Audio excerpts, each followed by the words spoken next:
ઇન્ડિયાનું પહેલું AI based electric bike હવે મોજીલા મેહોણામાં 7 વર્ષથી પ્રખ્યાત રિવોલ્ટ ઈ બાઇક કંપનીનો ભવ્ય શોરૂમ મેહોણાના રાધનપુર રોડ પર કાશી વિશ્વનાથ મહાદેવ મંદિરની બાજુમાં ધ હંગ્રી બેલી રેસ્ટોરન્ટની સામે શરૂ થઈ ગયો છે.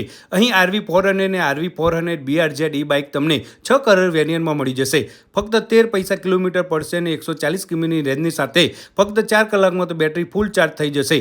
સ્ટાન્ડર્ડ CATL અને EDVID જે કંપનીના પાર્ટ્સ યુઝ કરે છે બનાવવામાં અને ફીચરની વાત કરું તો આ બાઇક ચોરી ના થઈ શકે તેમજ મોનોશોક સસ્પેન્શન અને કોમ્બી બ્રેક સિસ્ટમની સાથે અપસાઇડ ડાઉન સસ્પેન્શન પણ છે. Mobile app with smart feature અને ફૂલ્લી ડિજિટલ ડિસ્પ્લે આપેલી છે અને આ બાઇકમાં ગિયર નથી એટલે લેડીઝ પણ આસાનીથી ચલાવી શકે જાણે કે એક્ટિવા ચલાવતા હોય એમ. આમાં તમને 5 વર્ષની અને 75,000 કિલોમીટર સુધીની વોરંટી મળશે અને અત્યારે 20,000નું બમ્પર ડિસ્કાઉન્ટ ચાલી રહ્યું છે તેમજ કોલેજ સ્ટુડન્ટ માટે 2 મહિના સુધી બીજું એક્સ્ટ્રા 2,000નું ડિસ્કાઉન્ટ પણ મળશે. તો પછી રાહ જોયા વગર આજે રિવોલ્ટ ઈ બાઇક શોરૂમની મુલાકાત કરવાનું ના ભૂલતા.